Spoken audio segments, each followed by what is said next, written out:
Hello mga kaibigan, today's video mag-harvest muna tayo ng ating beans. Yan yung beans natin, yun yung last nating iha-harvest kasi nga herbs na ngayon at itong bunga na to is last na to na bunga. Kasi nga ano na ngayon, October and lumalamig na yung weather, is malamig na yung weather, so kailangan na natin itong i-harvest.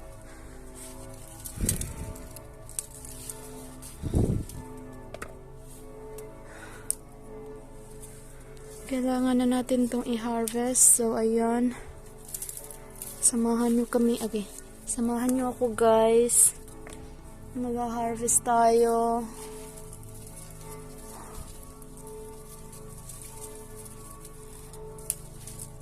Ayan.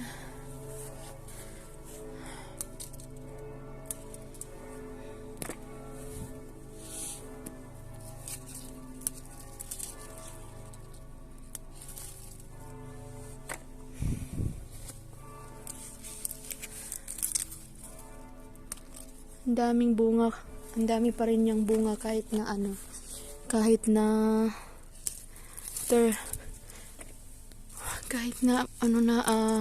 autumn na. So kailangan natin tong ubusin kasi hindi na to mamumulaklak. Ito na yung last na bunga niya.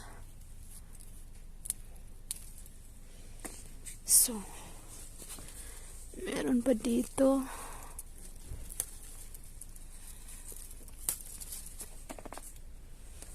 Ay, nako.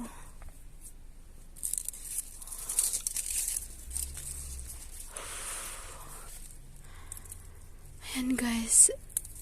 Ang lungkot ko ngayon. Naiiyak tuloy ako. Naiiyak ako guys kasi nga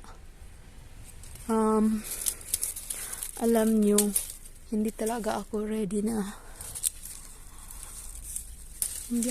na magbuntis ulit kasi nga gusto ko lang isa lang yung anak ko, kasi nga pag mabuntis ako ulit di syempre back to zero ulit, and then pag back to zero, so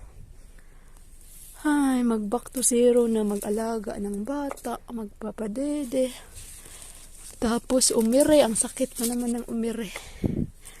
Tapos alam niyo yun, 1 week akong delay.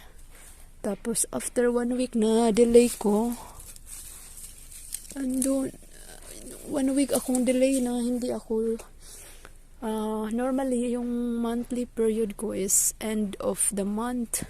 Ngayon first week of the month na.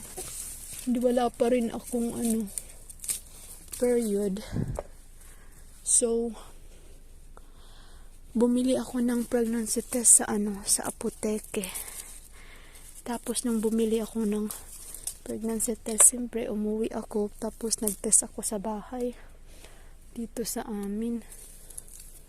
Tapos nung nagtest ako, alam niyo ba yung result? Positive, dalawang minus. So ibig sabihin positive na buntis ako. Talagang naiyak ako kasi nga hindi ako ready. Tsaka hindi rin gusto ko lang sana isa lang yung anak ko, kasi nga ang hirap kaya manganak, ang sakit-sakit kaya. Tapos ayun, hindi ko alam kung good news pa or bad news.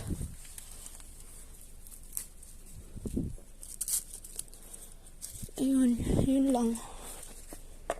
Talagang naiyak ako as in.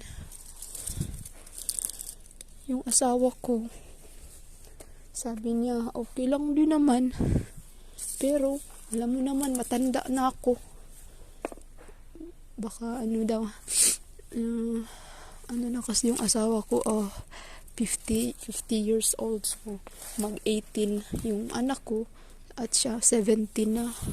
Yun yung niya ba, matanda na daw siya pag lumaki yung mga bata. Ayun, anong gagawin namin? Andito na.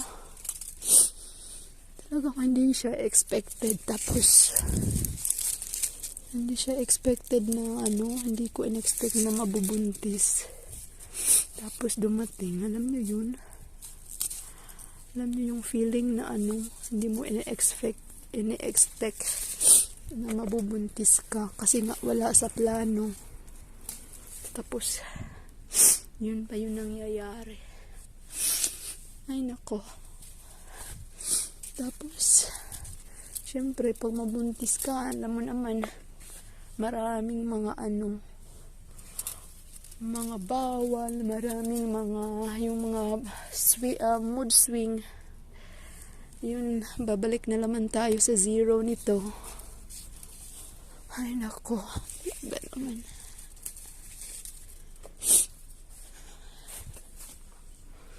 Talaga naman. Alam ko blessing siya pero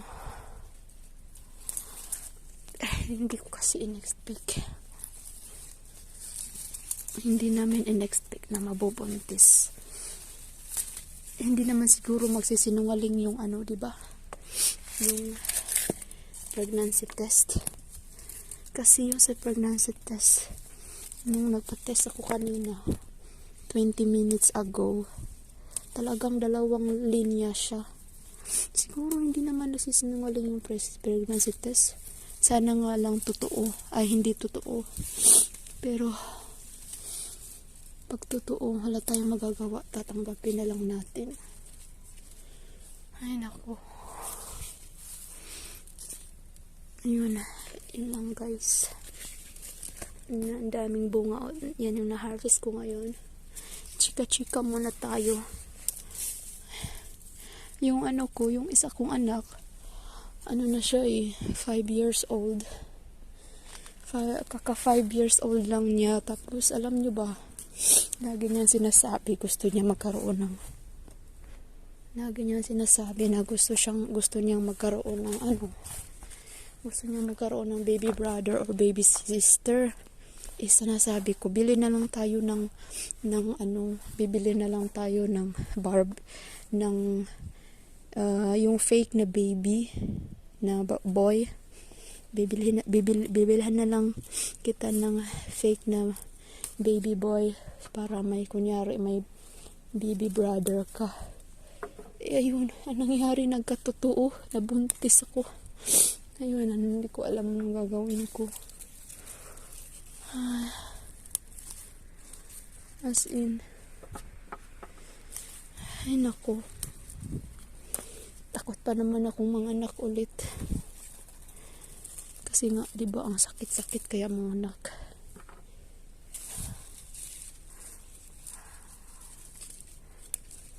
Ay nako, as in, talagang talagang umiyak ako nung nalaman ko.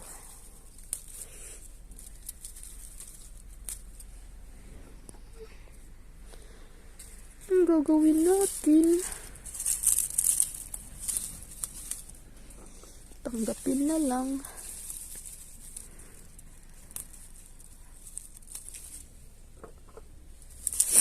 Alam kong blessing siya. Siguro may ano yung Diyos.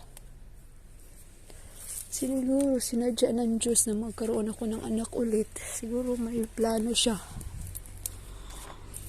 para sa amin. Kasi ang sa akin lang kasi ang hirap. Back to zero na magbantay, magbantay ng bata, dede. Alam mo naman, ang hirap magbantay ng bata ngayon. As in, ang hirap. Sobrang hirap. Tapos, mga anak, lalo na pag mga anak, ang sakit-sakit. Naranasan ko yan nung isang anak ko. Nung anak ako, grabe. Akala ko mamamatay na ako. Sobrang sakit.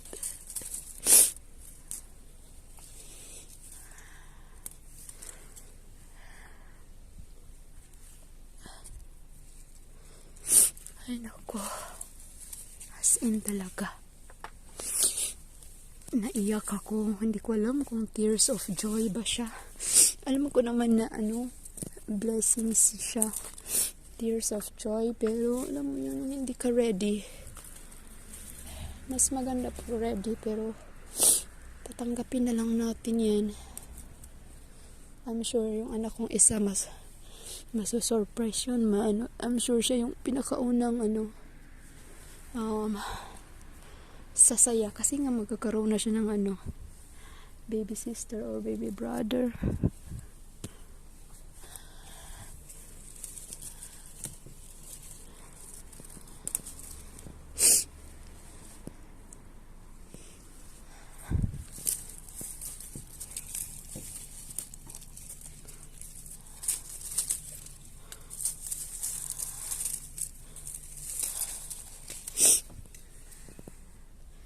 Yan na yung na-harvest natin, guys.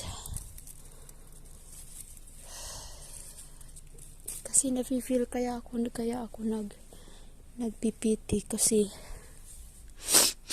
alam nyo, kaya ako nagpipiti kasi 1 week na delay yung period ko, tsaka meron akong nafe-feel na para akong naduduwal, lagi akong naduduwal, pero pag inaano ko yung tiyan ko, para naman siyang walang laman, parang hindi ko na feel na may laman siya sa tiyan ko,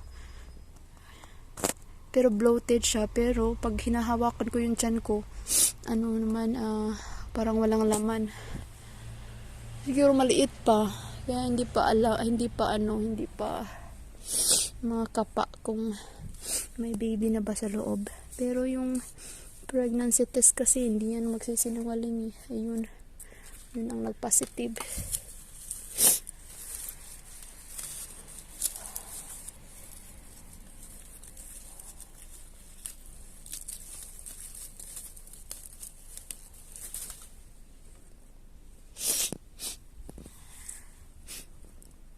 Yun ang nagpositive. So, yun lang guys. Yan lang muna yung news na i-ano ko sa inyo. So, thank you so much for watching.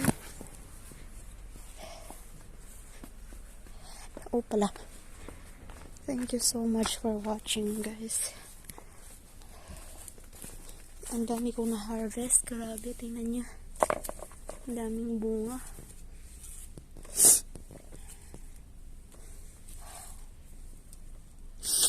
Ang daming bunga.